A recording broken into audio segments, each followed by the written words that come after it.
dia, Joelma, bom dia, Lúcio, bom dia, Alexandre, bom dia a todos os nossos ouvintes da 95 FM, bom dia a todos os nossos internautas. Uma satisfação imensa participar mais uma terça-feira aqui do quadro Check-up no Rádio. Certeza. Com o senhor a gente fica com bem mais cuidados, né? Doutor Belício, nós sabemos que estamos chegando aqui à reta, né, do ano 2024 e sempre o mês de dezembro é um mês de confraternizações, né? Tem também o Natal, o Ano Novo, mas principalmente são muitas confraternizações que muitos idosos acabam participando, né?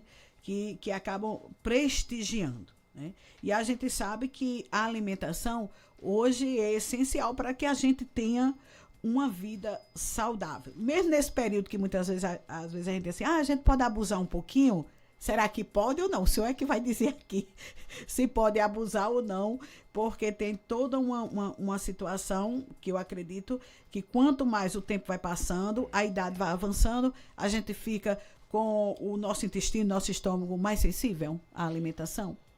À medida que a gente envelhece, realmente algumas alterações na boca, no esôfago, no estômago, no intestino, no trato gastrointestinal como um todo, né? A gente perde paladar, a gente perde muitas vezes a diferença, não só o paladar geral, mas a diferença entre alguns alimentos. A gente tem o envelhecimento das papilas gustativas, que são elementos que veem o que é salgado, o que é doce, o que é amargo.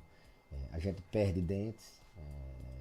Hoje, na verdade, perde dentes não, assim, a gente vive uma geração de idosos, principalmente 70, 80 anos, que passaram por extração dentária. Antigamente nos fazia muita restauração, então eles têm pouco dente. Tem alteração na produção de saliva, tem alteração na motilidade do trato gastrointestinal, ele é mais lento, o estômago produz menos ácido, o estômago é mais lento, é mais parado. O intestino também, alteração na absorção de algumas substâncias. Então, quando a gente envelhece, o trato gastrointestinal ele tem alterações. E, naturalmente, a alimentação ela precisa ter ser um pouco diferenciada. Não do ponto de vista de restrição. Lógico que os idosos eles têm uma prevalência maior de doenças crônico-degenerativas, como hipertensão, como diabetes, e essas doenças requerem uma alimentação um pouco diferenciada. O que as pessoas às vezes confundem é que uma alimentação saudável é uma alimentação restritiva para emagrecer. E no idoso essa regra ela deve ser pensada do ponto de vista de o que é que o idoso precisa comer. Ele precisa ter uma alimentação de qualidade. Por exemplo, ele precisa ingerir mais proteínas, uma coisa que eles têm uma tendência a ingerir menos, por aquilo que eu falei, pelas alterações do trato gastrointestinal. Fica mais lento, ele ingere uma carne, a carne demora mais a ser digerida, então ele tem um paladar menor para a proteína e ele precisa de uma quantidade maior. Então, a alimentação do idoso não é só você fazer fitness, como a gente precisa fazer em fases mais jovens, de 40, 50 anos, para poder chegar aos 80 realmente com muita saúde. Nessa faixa etária, você vai adequar a cada paciente. Se ele tem uma hipertensão, é renal crônico, ele tem que ingerir menos sal, naturalmente. Se ele é diabético, ele tem que retirar o açúcar, tem que ter um cuidado. Mas ele não pode entrar na espiral de emagrecimento. Tem que ter muito cuidado na perda de peso. E as festas de final de ano, elas trazem realmente abundância em alimentos que são deletérios se consumidos diariamente. Né? Muito carboidrato, muita fritura. A gente tem que ter a ideia de que o idoso precisa participar dessas confraternizações. É importante a socialização dos idosos. Até esses dias postei na rede social alguma coisa nesse sentido, da importância de se socializar, deles estarem participando. Não, vou deixar ele dormindo aqui, leva até para o ambiente, mas arma uma rede, deixa ele lá dormindo, ele não participa. Às vezes leva, mas ninguém conversa com ele. Então, participar, celebrar também com a alimentação é importante. Se ele não tem nenhuma restrição, e se tem, é possível hoje a gente fazer uma alimentação diferenciada para aquele indivíduo. de forma que ele não saia da rotina drasticamente, não só do ponto de vista alimentar. Se ele tem uma alimentação todo dia, toma aquele suplemento de proteína, ele tem uma alimentação rica em frutas, verduras, ele come o feijão, o arroz dele todos os dias, não, evitar os extremos, né? Nem de se banjar demais, nem também de restringir demais. E manter ele minimamente na rotina, mais ou menos parecida a alimentação dele nas festividades do que é do dia a dia. Mas também não tem. Eu sempre me preocupo quando o idoso começa a perder apetite, quando ele começa a não querer comer. Quando ele tem um apetite muito bom, aí a gente pode orientar o que é que ele deve comer. Mas quando ele não quer comer, quando ele não quer se alimentar e o risco de desnutrição do idoso é muito maior, então aí eu me preocupo. Chegando pergunta 992053030. Doutor Belísio, eu comecei a sentir uma dor no joelho, agora fica inchando e piora quando eu fico parado, né? O que é que eu devo fazer? Está incomodando bastante. Olhe, dor articular, dor em junta, a principal causa, de longe, em idosos, em adultos jovens, se não for trauma, se não for uma entorse, uma queda, alguma coisa. Torcer o joelho, uma pancada, uma queda, se não for isso, a principal causa de dor é osteoartrose. É o desgaste da cartilagem que fica entre um osso e outro. Essa cartilagem, quando a gente é mais jovem, ela vai se regenerando. Quando a gente envelhece e tem a doença, a reparação daquela cartilagem ela é alterada. E começa a ficar, como os mais antigos dizem, osso com osso, né? Bater osso com osso e o osso sem aquela lubrificação e sem aquela superfície lisa. Quem já comeu galinha, Lúcio, já deve ter comido, é uma raposa, pelo que o osso é uma velha raposa, comeu muita galinha e sabe que o osso ali da coxa da galinha não tem uma superfíciezinha lisa, é aquilo ali que destrói, fica caspento, fica arranhando o osso como se aquilo inflama. Então, a principal causa de dor é a osteoartrose. O que fala contra esse sintoma nessa paciente é que a artrose ela piora no movimento. Quando você fica em pé e anda, a artrose de joelho piora. A dela está piorando, ela diz que piora quando está parada, né, Alexandre? Quando está em repouso. Aí a gente teria realmente que ver o que é que está acontecendo. E tem aquela velha piada, né? Bom, ela já descartou que isso não foi pancada. Não foi pancada. Não foi pancada. Se for idoso, diz, doutor, é da idade. O joelho tá doendo, né? Aí tem aquela piada, né, que faz. E o outro joelho? Não tem a mesma idade, não? Então, assim, você vê como não é idade, é doença. É a osteoartrose. O tratamento da osteoartrose requer tirar da crise, desinflamar e se preparar para não ter outras crises, com reabilitação fisioterapêutica, com reabilitação, às vezes, com medicamento que module dor. Às vezes o paciente tem alguma indicação cirúrgica, fazer a cirurgia, mas a artrose, o desgaste das juntas é uma doença extremamente prevalente nos idosos. Por isso que eles acham que dor é da idade, mas não. Tem que se quem cuidar, não tem né? artrose não tem dor na junta. Vamos voltar aqui à questão da refeição, né? Mas antes eu quero dar aqui o exemplo de seu João Marinho Neto, que tem 112 anos, né? A gente, inclusive o Fantástico abordou, né? No último domingo, que aos 112 anos e 58 dias, o agricultor cearense João Marino Neto, considerado o homem mais velho do mundo, né, tem uma dieta balanceada, né? E na hora da refeição ele não abre mão de café, rapadura, uva e galinha caipira. E aí, doutor Beto? Café, rapadura, uva e galinha caipira.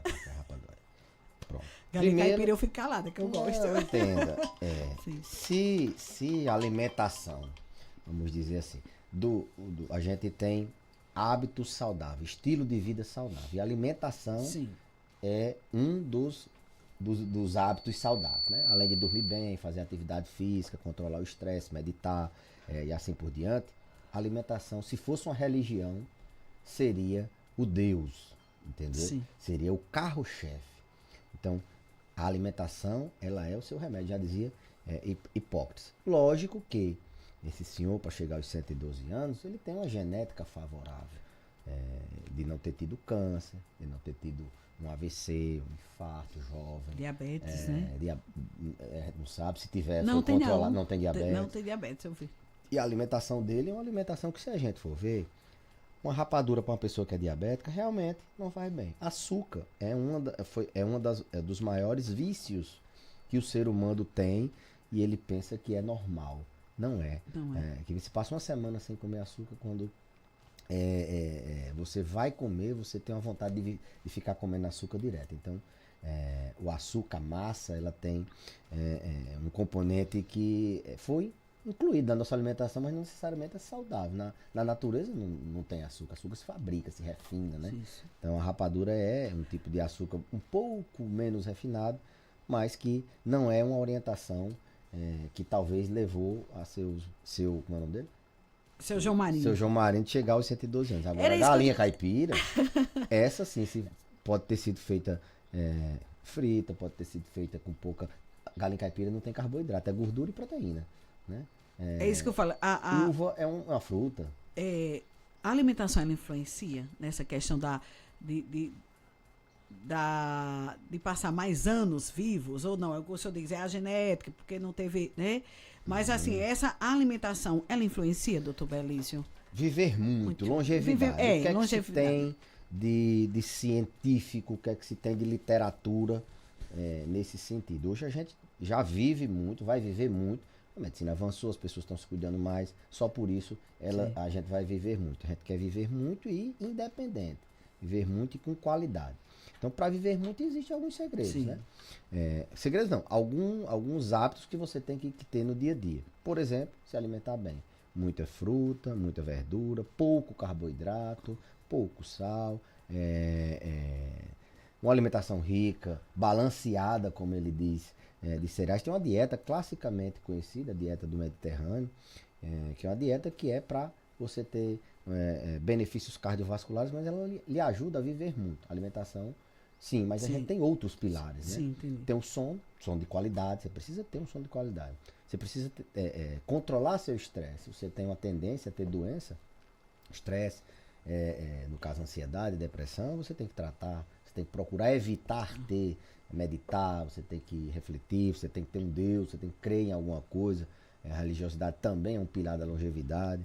Você tem que, se tiver doença crônico-degenerativa, você tratar, se alimentar, dormir bem, não ser sedentário. Atividade física é fundamental. As pessoas que vivem muito, elas praticam atividade física. O senhor sempre orienta isso aos seus pacientes, a questão da atividade física, Sim, doutor Belício? independente da idade. Ele pode Sim. ter 112 anos e ficar acamado, ele precisa se movimentar. Nem que seja levantar uma perna, nem que seja evitar o máximo de repouso.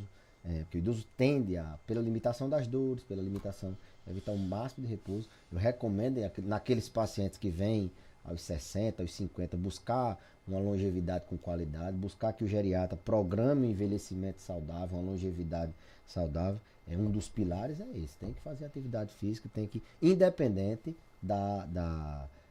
do estado do paciente, a gente procura alguma atividade física que ele desempenhe. Então, socialização também é fundamental para viver muito. Aquela pessoa que é introspectiva, calada, que não conhece nenhum vizinho, não sai, que não se socializa, essa pessoa vive menos. Acredito que isso faz ela viver menos. Basicamente, existem vários outros parâmetros que estão em estudo, mas sono, se movimentar, se alimentar bem, controlar as doenças, buscar ativamente fazer avaliação médica, avaliação no profissional de saúde e tratar as doenças crônicas. Eu acho que isso são os pilares do envelhecimento saudável. Quer viver muito, com qualidade, procure assumir o protagonismo. Eu sempre digo, depois de 40, 50, o organismo mais sozinho não consegue, você tem que começar a fazer sua poupançazinha de saúde. Vamos lá, tem pergunta pelo nosso WhatsApp? Joelme Geraldinho, bom dia. Sou fã do programa de Marcos Dantas, escuto todos os dias o Panorama e quero fazer uma pergunta para o doutor Belísio. Doutor Belísio, bom dia. É Francisca aqui de Cruzeta. A minha mãe tem Alzheimer, aí tem dia que ela passa 2 dias dormindo, sem comer nada, uma coisa nem para tomar água.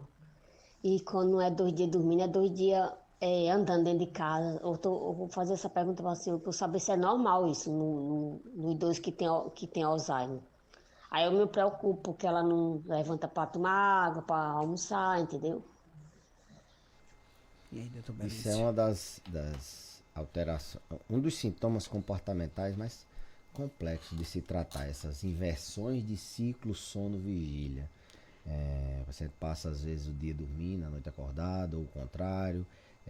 A noite emenda com o dia, 2 dias seguidos. E o natural é quando ela está agitada, a família, não, vamos ver se ela descansa. Já que ela passou 2 dias agitada, vamos deixar ela 2 dias dormindo. Não. Tem as medidas que a gente tem que fazer. Logicamente que ajustar o tratamento da demência aqui já vai melhorar bastante. A dose do remédio, qual remédio tem que fazer, os remédios, como é que a gente vai deixar essa pessoa de dia acordada, tranquila, e de noite dormindo, para que ela não fique nem agitada. Ela está nos extremos, né? Ela está ou agitada demais ou dormindo demais. Isso atrapalha naturalmente. É péssimo isso para a evolução do Alzheimer. A tendência é só cada vez mais aparecer sintomas. Então, a gente tem que ter ajuste do tratamento medicamentoso, a gente tem que intervir com fazer algumas intervenções, como por exemplo, orientar essa pessoa aos cuidadores a expor ela ao sol, à luz, durante o dia. Acordou, uma luz forte, intensa. Acordou não, de manhã cedo, todo dia. Acordou, luz intensa, desconforto durante o dia, quando ela estiver dormindo. Tentar acordar. Tem que ter alguém ali. Isso você vai conseguir ali, às vezes, com uma semana, 2. Tem que ter alguém disposto a isso. Porque os 2 dias que ela passa agitada, eu sei que cansa todo mundo. Aí os 2 dias que ela dá de descanso, ela descansa. Então tem que ter alguém que todo dia deixe ela em desconforto. Que o correto é todos os dias acordar, né, doutor? No Todo mesmo dia horário, acordar. se expor à luz, para o cérebro entender que de dia é para estar acordado, de noite é para estar dormindo. Mas essa orientação, essa intervenção de expor o paciente à luz intensa durante o dia, a ter desconforto, barulho, não se deixar numa cama, confortávelzinho, no frio, no escurinho, todo mundo dorme, né? Então, nesses dias que ela está dormindo, é o dia que a gente tem que deixar ela acordada. Porque naturalmente nos dias que ela for ficar agitada, a gente vai ter uma agitação menos intensa e ela vai regular esse ciclo sono-vigília. Atividade física nesse paciente é uma coisa que a gente tem que manter. Mas o fundamental é que esse paciente tenha uma rotina fixa.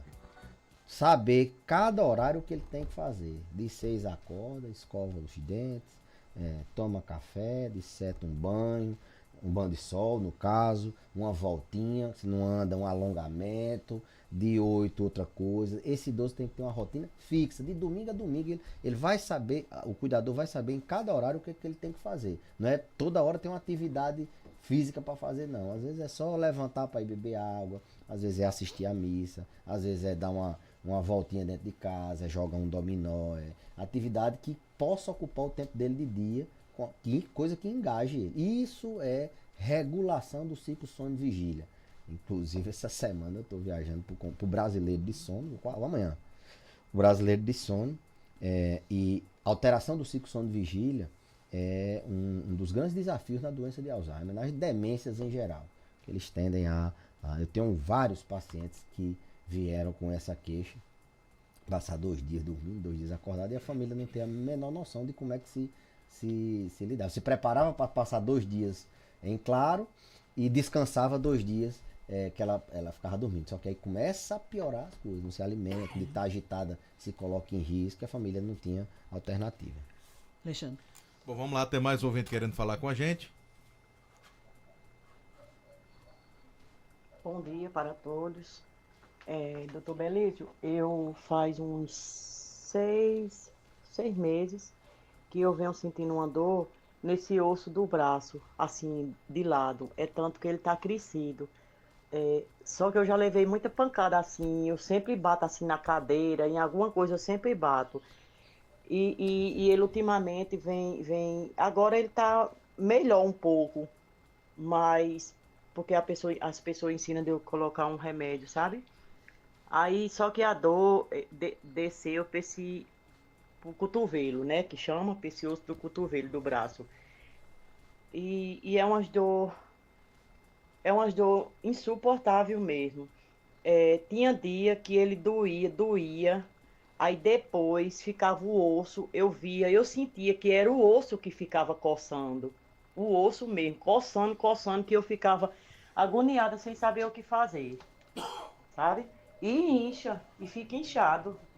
Aí umas pessoas me ensinaram para botar, uns me ensinam um remédio, outros me ensinam outro, me ensinaram para botar um tal de um pau que tem no mato que chama genipapo.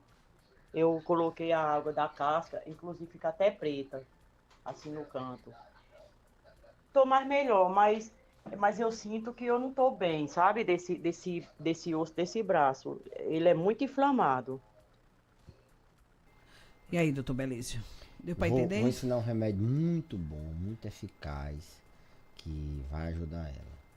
O caminho do posto de saúde é o melhor remédio para ela. Buscar auxílio profissional, com o médico da unidade ou com um médico especialista, um médico da confiança dela.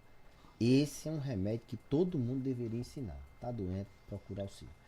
O que ela sente é dor no ombro, pelo que eu entendi, uma espécie de um osso crescendo, a dor desceu para o cotovelo, né? Não foi isso, Lúcio? Pelo que a gente deu para entender. E resumo naquilo que eu disse. A artrose, ela dói a articulação, inclusive ela cresce os ossos.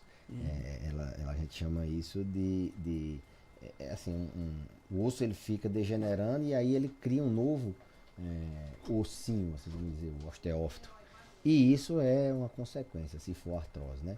Logicamente que dor no membro superior, ela pode ser não só por osteoartrose, pode ser tendão, pode ser uma doença no pescoço, uma hérnia de disco no pescoço, popularmente conhecida, pode ser uma escoliose no pescoço, isso, a inervação do braço desce toda do pescoço. Mas, como eu disse, a mais prevalente doença que causa dor articular é a osteoartrose. E o recomendado é começar a casa do alicerce. Deixar de tentar não criar coisas milagrosas. Vamos lá, vamos procurar o médico vai orientar, vou fazer aquele tratamento, se for com medicamento, se for com repouso articular, com gelo, com algum gel, vou fazer. Não deu certo, volto. Ou então, voltei, vamos ver se precisa de uma fisioterapia, de uma reabilitação. Na verdade, inicialmente precisa descobrir o diagnóstico. Isso é o quê? Isso é só artrose? Isso não é artrose? Isso é uma tendinite? Isso é um tendão que está rompido? Isso é um problema de uma discopatia, uma hérnia de disco do pescoço? Será que a coluna do pescoço não está... São várias as hipóteses. Ficar tentando acertar sem ter o diagnóstico é como você nadar e nunca chegar ao fim, né? Então você vai só ali modulando. Será que esse remédio natural, eu não gosto de desorientar um remédio natural, não. Tem a fé do paciente, então, mas se ficar só nisso, talvez não chegue ao objetivo. Verdade. Ela está perdendo, canalizando energia para o que talvez seja só um auxílio, não seja acertar o diagnóstico, buscar auxílio, acertar o diagnóstico, ou os diagnósticos e tratar da maneira correta. Nada. Bom, tem pergunta por escrito para o Dr. Belísio, vou tentar resumir, que é um pouco extensa. Dr. Belísio, eu tenho 60 anos e desde os 40 eu já sofro aí adoecido dos joelhos. Ela usou essa expressão. Inclusive ela falou que o pai já tinha problema com o joelho, a sua avó osteoporose, né? E ela hoje já sofre com artrose, com desgaste de quadril. Ela não consegue dormir, Dr. Belísio, com as dores. Eu acho que a grande questão dela é se isso teria alguma coisa a ver com genética. Assim, e ela inclui que é diabética. A osteoartrose ela é uma doença que tem uma alta relação com a genética. Quem tem doença nos ossos, desgaste na junta, artrose na família, geralmente tem um risco bem maior de ter. Então tem que se cuidar realmente antes. Como? Controlar o peso. Peso no quadril, peso no joelho, peso no tornozelo, no pé, é sobrecarga. Se você tem artrose, vai desenvolver artrose, você tem que cuidar do seu peso. Tem alguma lesão em alguma articulação, por exemplo, minha família tem artrose e eu rompi meus 2 ligamentos na minha atividade física no jiu-jitsu, estou jogando bola e tratei, fiz a cirurgia dos 2 joelhos, num tempo, outro no outro, para eu não ter artrose lá no futuro no joelho. Já é um fator de risco que eu tenho. Então, se você tem alguma lesão, tratar, se você tem alguma outra doença que favoreça você ter problemas com a artrose lá na frente, como por exemplo, uma LE, uma DORT, alguma postura inadequada, você tem que tratar para que no futuro você não sofra. Mas ela já está numa idade que possa estar aparecendo sintomas da artrose. Entre 40, começou com 40, 60 anos, ela vai ter problema. Hoje a gente, infelizmente, a gente ainda não tem uma droga que modifique o curso natural, que haja revertendo esse desgaste na articulação, essa não reparação da cartilagem. A gente tem medidas que tentam simular, por exemplo, uma articulação de joelhos, colocam uma viscosuplementação, uma lubrificação à graxa, assim, vamos dizer, no joelho, e algumas pessoas respondem bem. Existem alguns medicamentos à base de cúrcuma, de colágeno, de glicosamina, vários outros medicamentos que tentam, são sintomáticos e até eles, as evidências são pouco robustas no sentido de que eles retardem um pouco, mas a gente não tem um medicamento como, por exemplo, tem na artrite reumatoide, que você consegue frear a doença, e são duas doenças diferentes. A artrose ela ainda é uma doença que precisa dessa droga para modificar a doença. A ciência está evoluindo nesse sentido, mas no momento é a gente controlar o sintoma dor, né? O paciente tem artrose e a gente não vai só ver, por exemplo, hipertensão, você vai curar a hipertensão? Não, você vai controlar a pressão alta, né? A artrose, você vai tratar, resolver a artrose, não é uma doença crônico-degenerativa, você vai controlar o sintoma. Controlar o sintoma e prevenir complicações. Reabilitação com fisioterapia, atividade física, medicamento para dor, muitas vezes, intervenções, às vezes, invasivas, como infiltração, como procedimentos cirúrgicos. Então, as pessoas precisam ter essa ideia de que dor é uma coisa que precisa ser tratada. Você não pode viver com dor. E essa história de que dor é da idade faz com que você não trate, você sofre, e a dor traz várias outras complicações. No caso da paciente, da artrose do quadril, que ela falou, né, do joelho, essa faixa etária é uma faixa etária que é a hora dela começar um pilates, fazer uma reabilitação, se for o caso, fazer um procedimento até cirúrgico. Tem gente que troca a articulação, troca o joelho, faz uma artroplastia total de joelho, de quadril e resolve aquele problema. Então, buscar auxílio, eu acho que nesse sentido, e controlar a dor. Tá ok. Com o doutor Belisa a gente fica sempre bem mais informado. Doutor Belisa, uma última pergunta pra gente encerrar. Pergunta? Na última pergunta pra gente encerrar, a ouvinte disse: meu pai tem 76 anos e só almoça andando pela casa. Isso pode ser sinal já de Alzheimer? Eita. Esse é um comportamento estranho, né? Então, assim, paciente idoso, pessoa idosa que começa a ter um comportamento diferente do que ela tinha quando era jovem, a gente tem que atentar para uma doença mental. E doença mental nessa faixa etária a gente pensar em Alzheimer. Esquizofrenia, raríssimo abrir o primeiro quadro quando o paciente tem acima de 60 anos, muito raro. Psicoses outras, como uma depressão psicótica, como um transtorno do humor bipolar, fazendo um episódio desse, é difícil. A gente tem que pensar e afastar o Alzheimer. Por mais que ele tenha a memória preservada, a gente tem que alterar o comportamento em idoso, tem que se pensar que é uma demência, abrindo o quadro com alteração comportamental. Muito estranho esse comportamento dele de andar comendo dentro de casa. Tem outros que andam, ficam perambulando, com alterações que a família percebe, não está normal, tem que ser avaliado. E a gente tem que ter em mente que demência não é só esquecimento, não. Demência é também alteração comportamental. E assim, Ok. Encerramos com o Dr. Belisa Neto, que atende na Clínica Santé, na rua Joaquim Gregório, número 130, bairro Penedo, é a rua da UFRN. Contato 99687-8877. vamos ao nosso intervalo comercial e aí